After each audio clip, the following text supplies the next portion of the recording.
I'm Phil Brown, the development manager of Alias products, specifically Auto Studio, Service, and Design, if you know them. Hope you guys are all having a productive time at AU.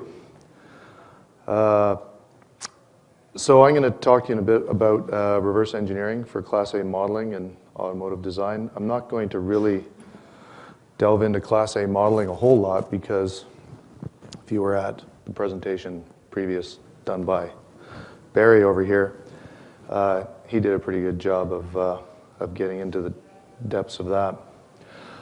First, a bit about myself and my team. So I'm based in the Autodesk office in Toronto. Most of my team is there. I have a guy in Seattle, Washington, who does a lot of NURBS math for me. And we also have a collaboration with some really good guys in Ronenberg, Germany, that joined Autodesk through virtual shape research, I think about a year ago.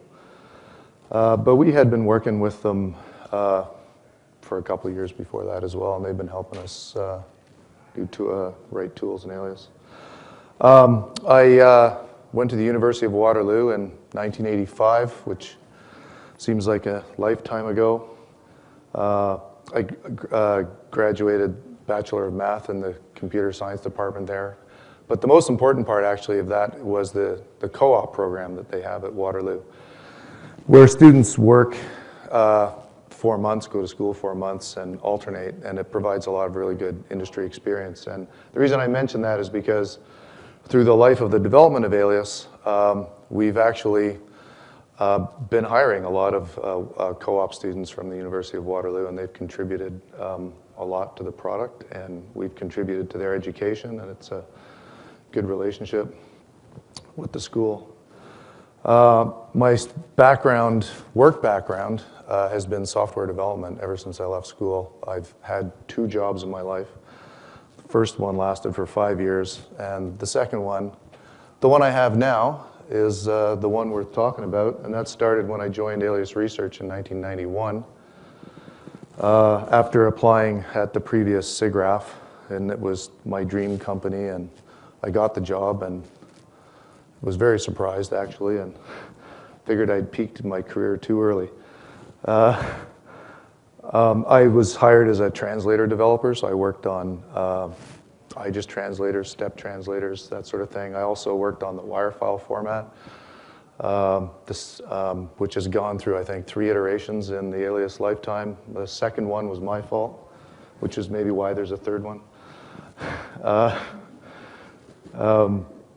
And after that, I became manager of the translator group, and after that, I became manager of more broad areas of Alias, like paint functionality and some of the modeling functionality as well, like when we did panel gap and that sort of stuff.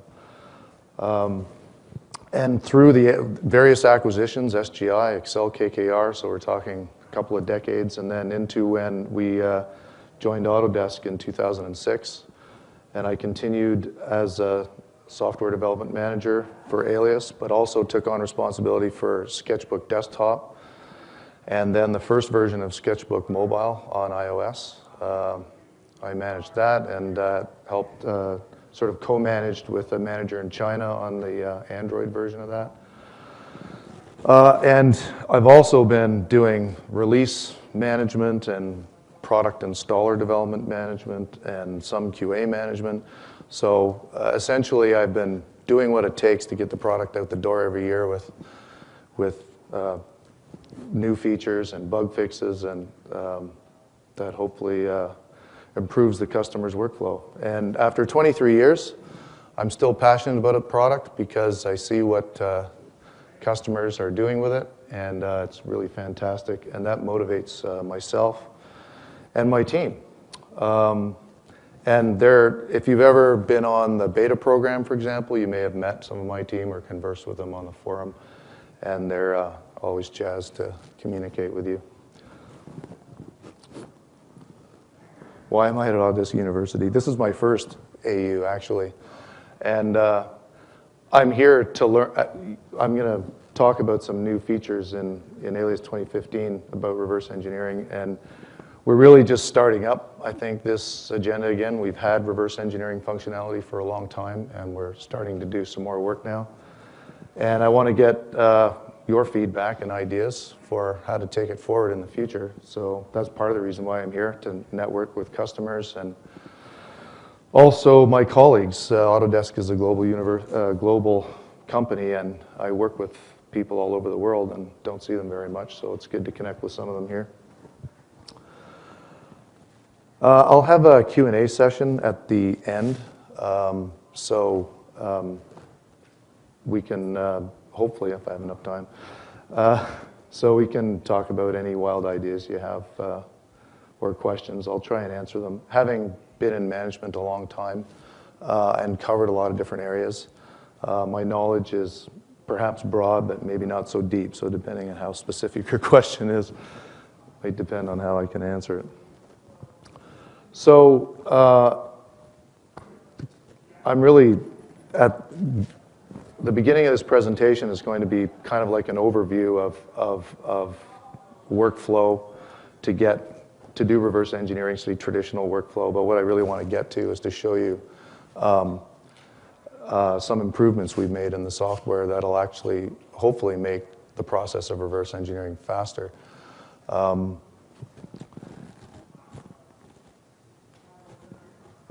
not, unlike what Barry was doing in his presentation, I'm not actually going to teach you how to do this stuff. I'm going to show you how it's typically done in Alias. I will have some examples of how to determine patch layout, but it's not the complex example that Barry showed recently. I'm going to talk about the benefits of doing high quality reverse engineering. I will be talking about improvements that we've made for secondary surface creation and, blend transitions in the last couple of releases. So the digital modeling, clay modeling iteration loop happens in a number of different places along the process. The one I'm talking about is near the end, towards Class A modeling, when you're getting ready to release surfaces to engineering. I'm not talking about reverse engineering just to print something, but to actually model afterwards. So, and not for recreation of objects from photographs, not that. So in the process from design to Class A, there's digital clay model iteration. You know that. It's this section here that I'm really talking about. Although the tools that we create can be used to in that direction as well. I think ideally we want the best data reuse possible rather than throwing stuff out and trying again. So the typical RE process is to scan the model, and you get a mesh, which is usually pretty lumpy and beat up perhaps, and so you need to clean it up before you start working with it. Typically you might cut sections, likely cut sections in all directions to use for reference or to actually build from. And then you would create curves from these sections and create surfaces from the curves, or you could actually just create surfaces directly from the mesh. And I'll get into that a bit later. And then fine-tuning the surfaces within tolerance to the mesh. And then finally building transition surfaces. That part of the workflow really is the same as if you were to start blank screen versus from mesh, really. So preparing a mesh.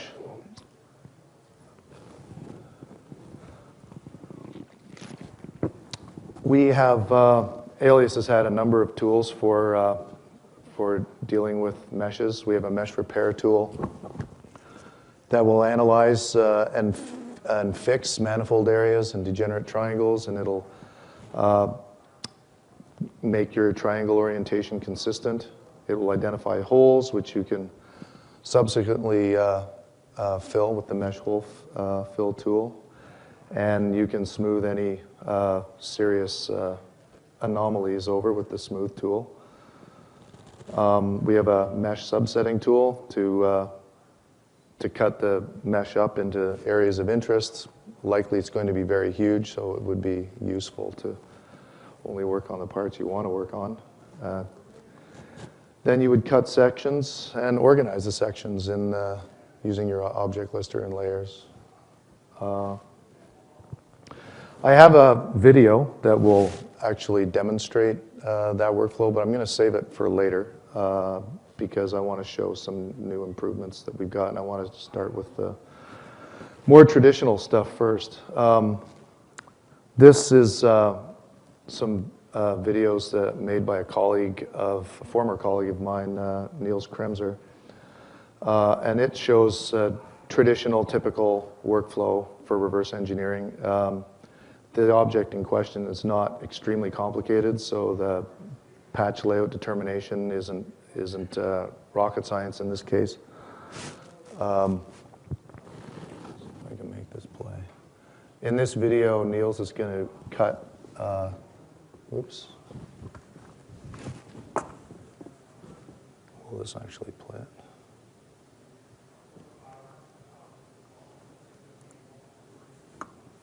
Oh. It's a touchscreen, Barry. So, right. In this video, Niels is going to cut sections and promote the sections to real geometry. And that's so that he can compare with sections on surfaces he creates and also to build from them. And they're automatically organized in layers. And he's going to eventually take the center Y section here to use to create geometry with, and so he's creating a layer to isolate that particular section.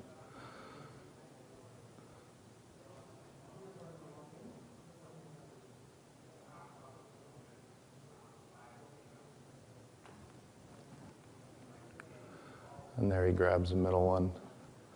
And this section is a straight linear curve that describes the mesh. So it's going to be a dense, very dense looking curve, which is completely unusable. Consequently, the next part of the process would be to create curves from that section. And in this video, Niels is going to basically determine his patch layout essentially by understanding that he's going to create patches from the slabs from those flat areas and have a transition secondary surface in the high curvature area and use a degree 5 Bezier for that and quadratic Beziers for the flatter parts.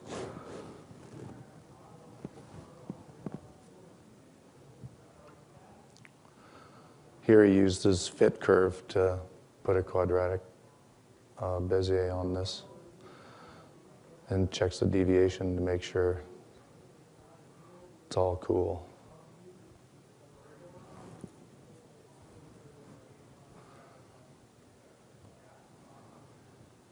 Here he's just organizing things.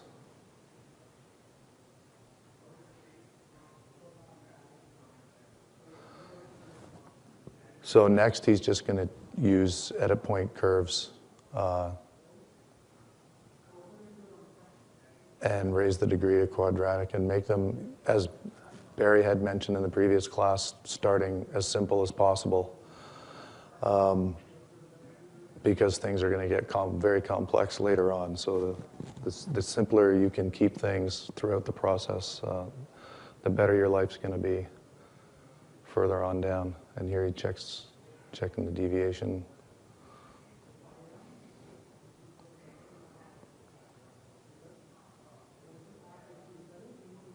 And he creates another one on the top here. And because they're simple, when you extend them, they extend nicely, and you can see where they will intersect. If you create complex curves from the beginning, they're going to end up doing this when you extend them or that, and good luck creating a curve to transition between those in the middle afterwards.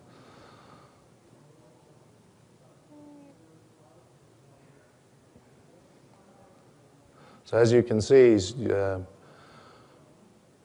a lot of tedious manual fiddling to get what he likes.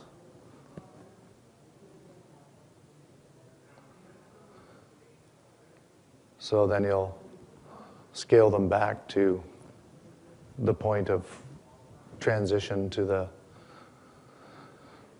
the high curvature part in the middle, and then make a blend curve in the between those. That's degree 5.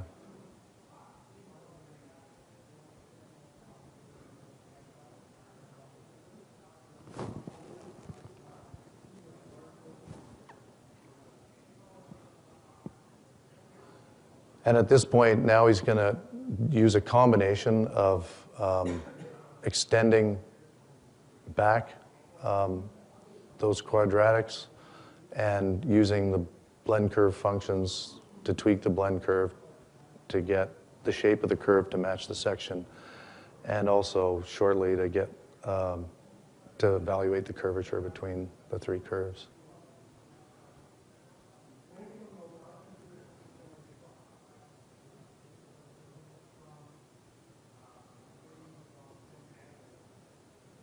So you can see how that's not so good up in the sharp corner there.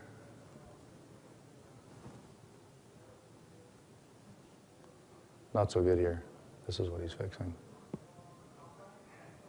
And of course, that looks a lot better, but he's strayed from the section. So now he's going to have to draw those back to get closer to the section again. A little bit of back and forth.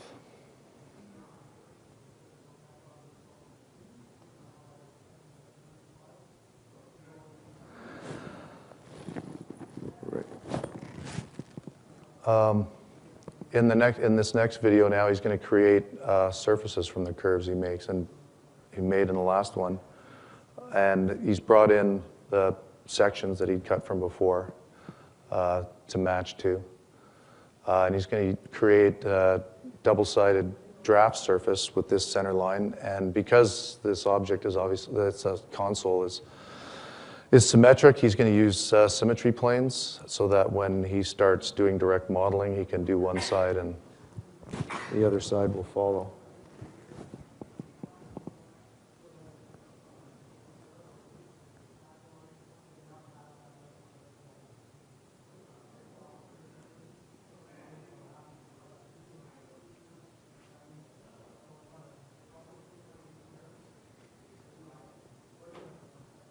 So he's turned sections back on again for the surface he made, and he can compare them with the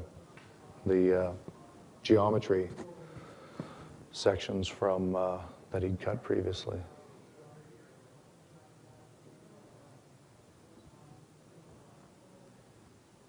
Those are the symmetry planes. So now you can, with the Transform CV tool, he can now modify those rows and bring the surface down to the scans.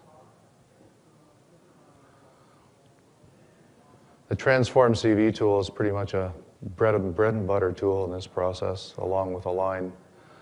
And we continually upgrade those tools every release. There's always something we need to do to improve the workflow, streamline it, make it faster, make it more accurate.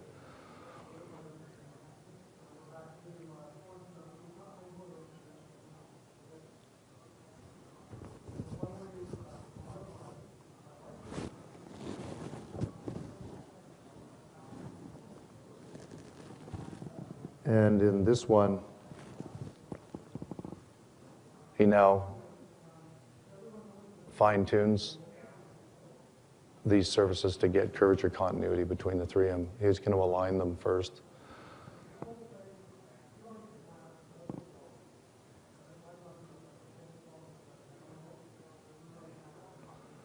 That way, when he works on the curvature rows with a line in the middle surface. The two end ones will move. When he extends the end surfaces, the middle one will follow. So he's working with simple Bezier surfaces, but with these tools he can manipulate all three at the same time.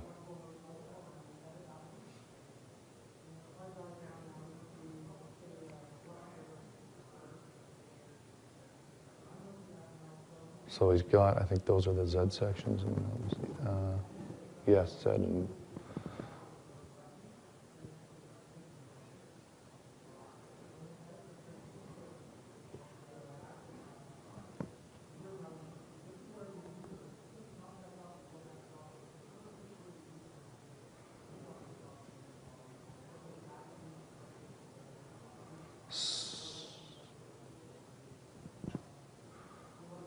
okay, he's going to turn on a line shortly.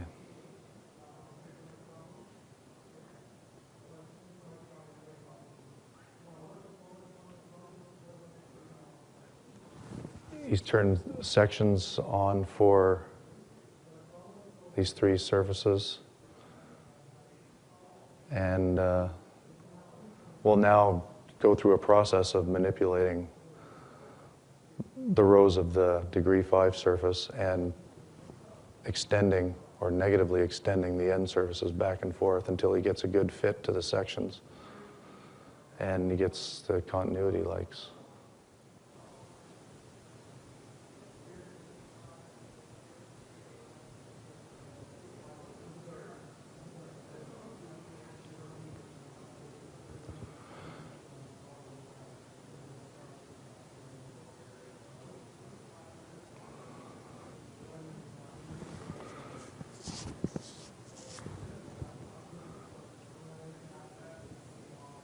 Surfacing to scans using this method is pretty tedious, and you can imagine in the early design phase, if the design's changing and the scans are changing frequently, this is not something you want to be doing over again.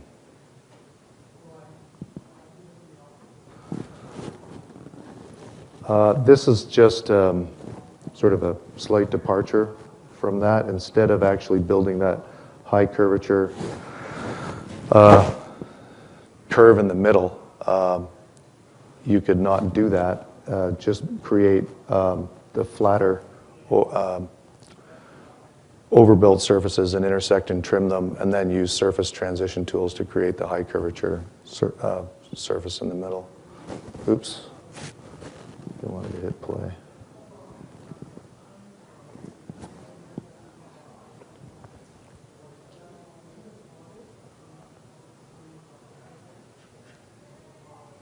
So here he's just selecting these overbuilt surfaces and intersecting and trimming them, trim, convert.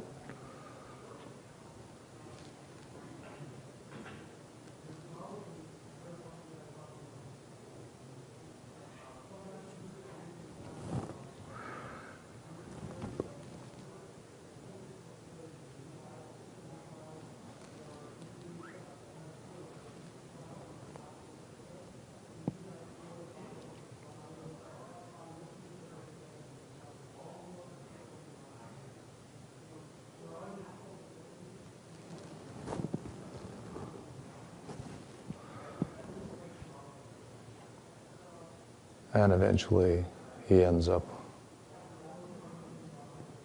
with this overbuilt shell, and he can, I won't go into the secondary surface creation there.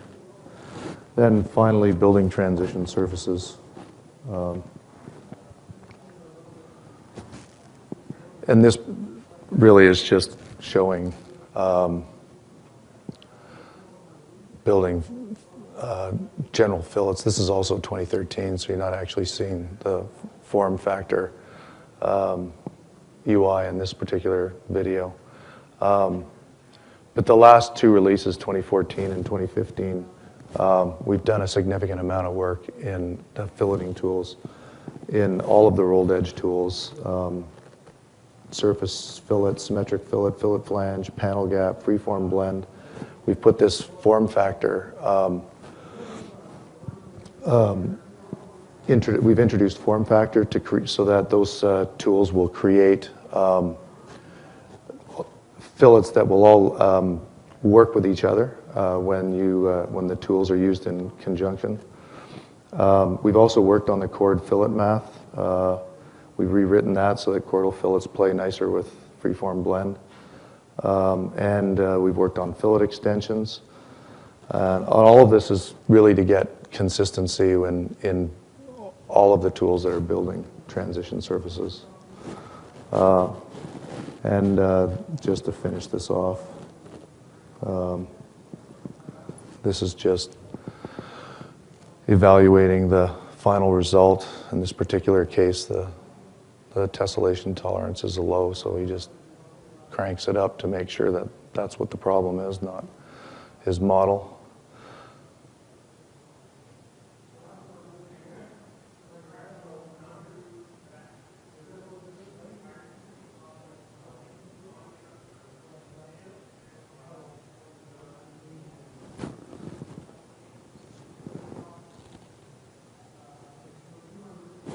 So, I mean, this workflow is fairly tedious, fairly deliberate, and takes a lot of patience and expertise and a good eye.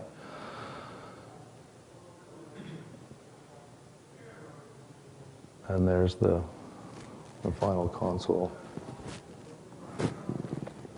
So, and for Auto Studio 2015, after it shipped, we shipped a subscription release that has some enhancements. Not for this particular, well, for mesh preparation and for creating surfaces directly on meshes. So we've added some new selection methods and there's now 3 tools that'll have these selection methods: subset, smooth, and a new tool. So we've added brush and normal angle to the usual lasso method. We've also improved the fit scan tool. The fit scan tool is traditionally used actually when you've already got surface built to scan and you get a new scan that has changed and you want to fit your existing surface to the new scan. That's what it used to do. It was a bit history challenged. In other words, it was not sort of up to snuff with the rest of our tools as far as our history system. So we've fixed that and also allowed you to create surface with this tool. So you can click 4 points and create a surface on the mesh. And we've added a new mesh tool called Surface from Mesh, developed in collaboration with Virtual Shape Research guys. And this allows you to create a surface directly on the mesh. These videos are created, this is in Alias 2015, and they were created by the product designer who works on Alias, Jonathan Brown. And here's, this is the mesh preparation video I skipped in the previous one. So he'll load a mesh and do the usual dialing down the transparency. I almost think that the default for that should be different. And he'll shade it up. And run the mesh repair tool on it. And this will analyze the mesh. And this is a pretty good mesh, so the degenerate triangles and manifold passes and the consistent triangle orientation passes. But it's found a couple of holes. So it uses the hole fill tool.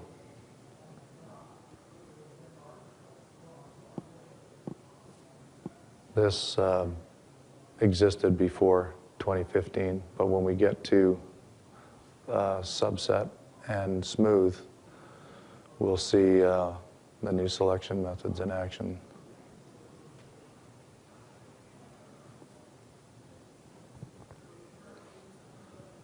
So he puts the curvature evaluation shader on, and this particular model has some pretty tight, high curvature areas. So it's pretty well, it's well defined in this regard, and this is going to help with certain kinds of selection and maybe not with others. Really, it'll depend on what how your mesh looks in terms of curvature as to which ones you can use. Here he's found a blemish on the roof, and when he puts on the smooth tool here, initially it started out in normal selection mode, which isn't really appropriate for this case, so he switches it to brush, and he can just select the triangles that are on that bump and run the smooth algorithm a couple of times to smooth it out. That one looks okay.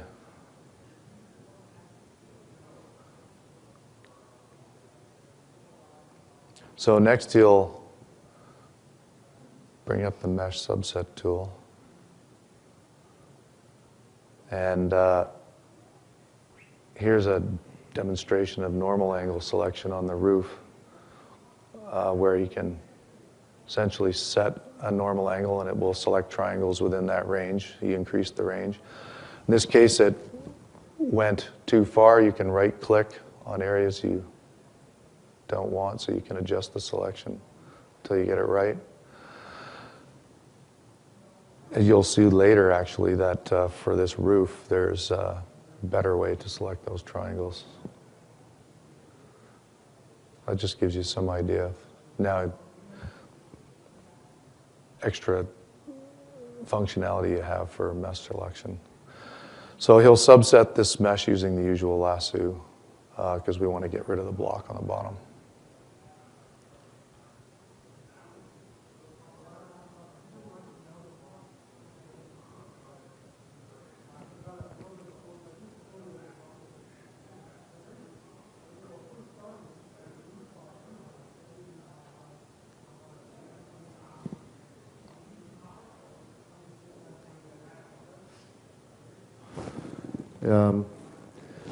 So the fit scan tool, it will now automatically create a surface from 4 points on the mesh, which it didn't do before. The query edit history is now possible, and when you move the mesh or the surface, the things will update, which didn't happen before. And of course, in the process of making history fully operational in this tool and having the model now updating more often, we uncovered a pretty serious performance problem, which you wouldn't have noticed necessarily before. So we fixed that as well. So in this video,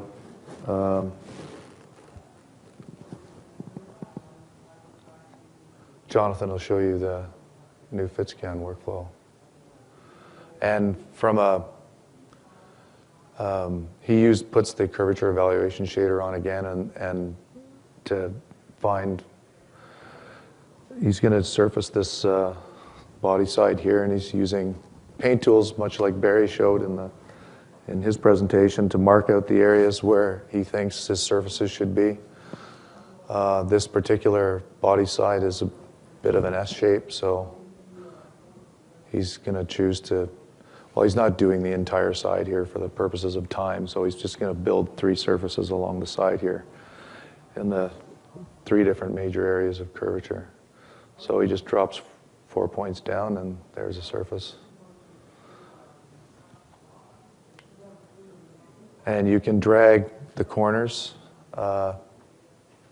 in the process of creating this to get it exactly where you want it to be. So in this case, he's going to move those points to the inflection point there where the curvature of the transitions to the middle surface, and make it stop there eventually.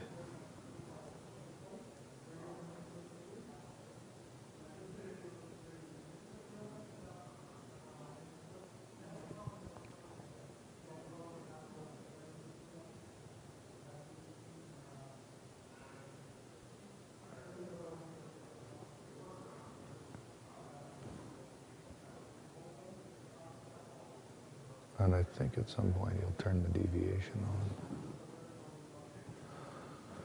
So it's a degree 5 Bezier, and I think at some point he will turn the deviation check on.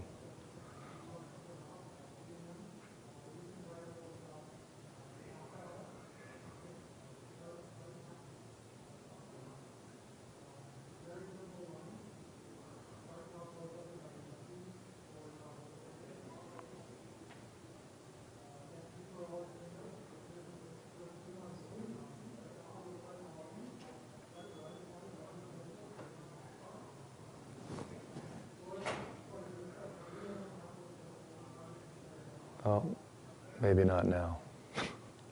So he's doing the second one now. The first question you might ask yourself is, why didn't it build to the edge of the first one? We asked ourselves that too, and so you could imagine that would be one of the first improvements subsequent to this that we do. I don't think it's such a big deal at the moment. I mean, you can align the three surfaces he makes afterwards and essentially accomplish the same thing, but I think it would be convenient. He's with a deviation check on now, and maximum deviation in this case is 1.5 millimeters.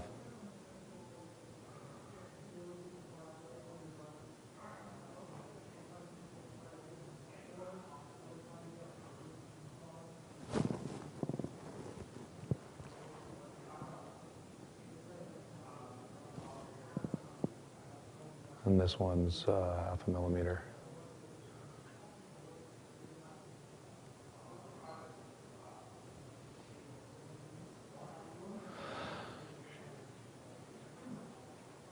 So I think building these three surfaces using this method rather than cutting sections and fitting curves and building surfaces from those curves is a little bit faster. I think he's now going to align them.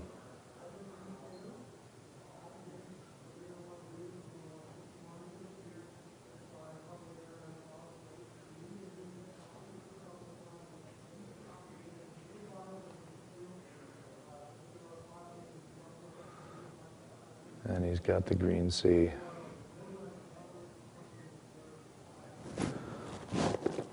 The next thing I want to show you, improvement I want to show you, is the surface from mesh tool. So this was developed with the virtual shape research guys.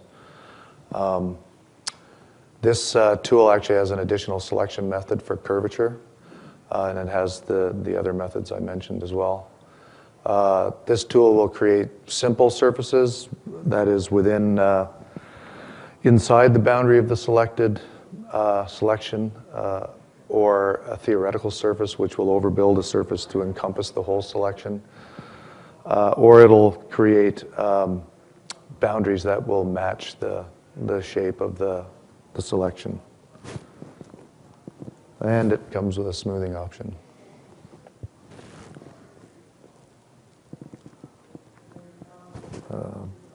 Go. Here we are.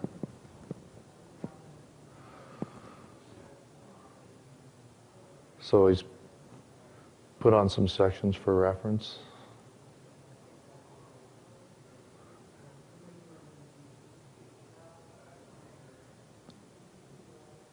So here's this just is showing the difference between, painting on using a normal angle selection, which works just fine. Or in this particular case, since this model is, you can use the curvature method with one click and get the area you want.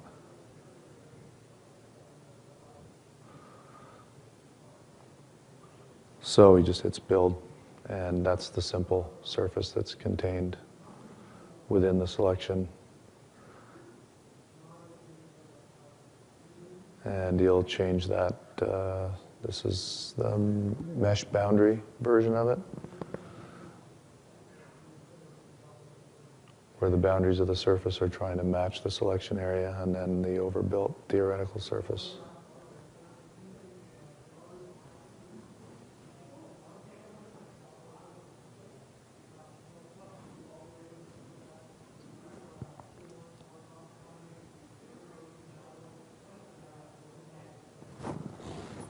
And now he's going to move on to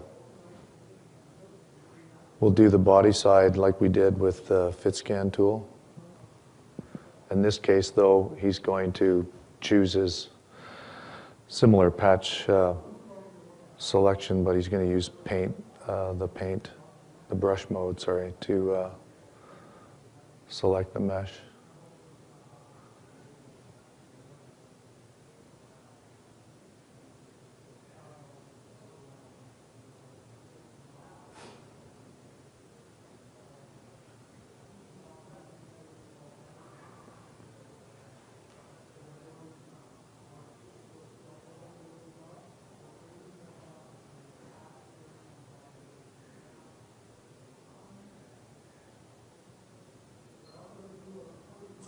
He's creating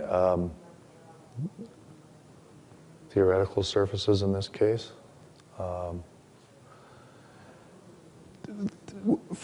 Improvements that we want to make this are, this is the first iteration of this tool, and we already have ideas to improve it some more. It would obviously be useful if you could grab the boundaries and extend them or extrapolate them. Now he has to go to the extend tool to do this, but I think we could do this within the tool, and to be able to grab the four corners, obviously, as well.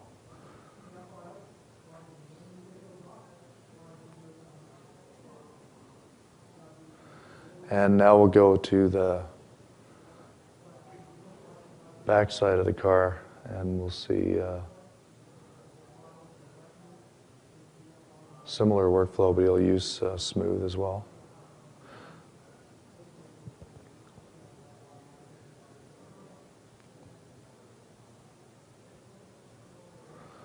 And you'll see also here that he's going to adjust the selection after it's been made and after the surface has been made, and the surface updates to the adjusted selection.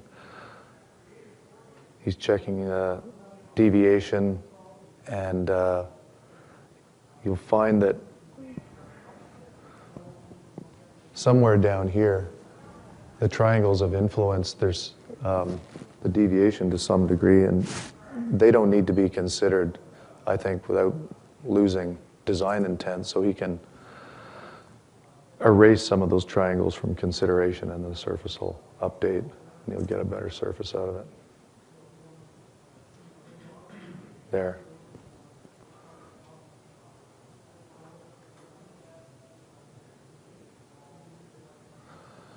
And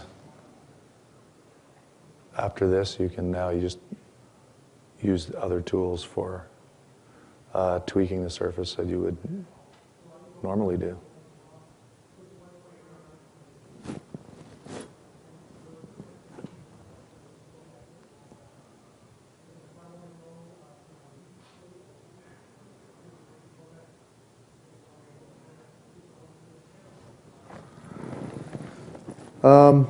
So the next thing I will touch on is benefits of doing high quality geometry from off the bat. Obviously, in order to make this quick, more automatic methods can be used.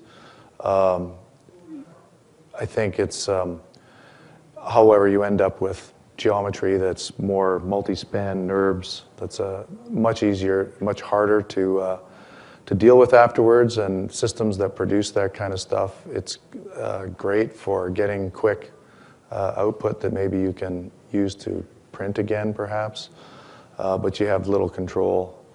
It's not Class A.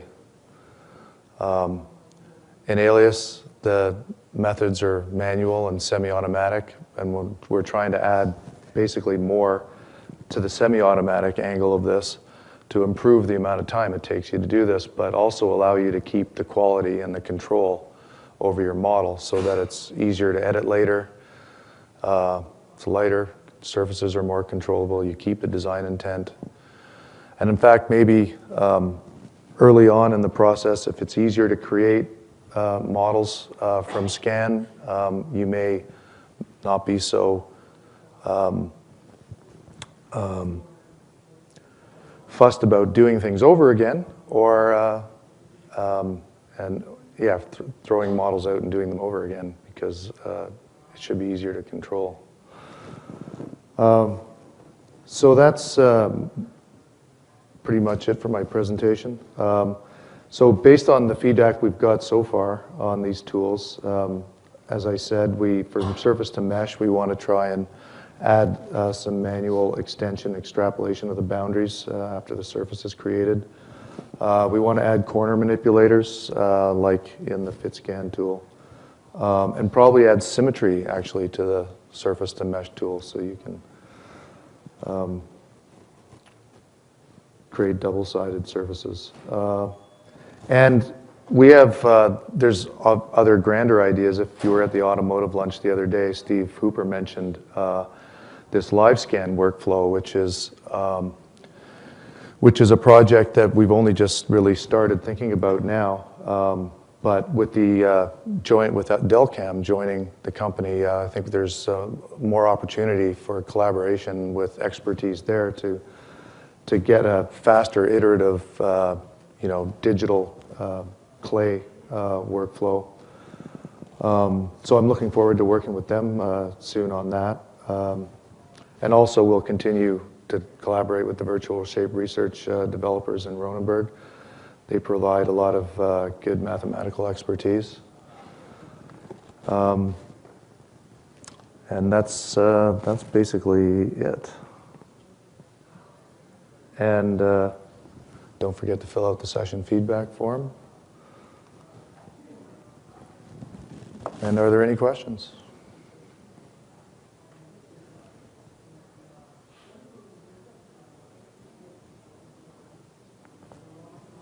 None. This will be in Surface and Automotive, or which license modules are these? Ooh, tricky question. They're in Auto Studio. Surface from Mesh is in Auto Studio. FitScan was already in Surface, so the improvements for that are in Surface, but I think Surface from Mesh is in Auto Studio. The selection, mesh selection would be in, I think, all of them. I think the mesh tools might even be in design. So the tools that we improved, whatever product had those surfaces are going to get, had those tools will get the improvements. I think Surface from Mesh is in Auto Studio only.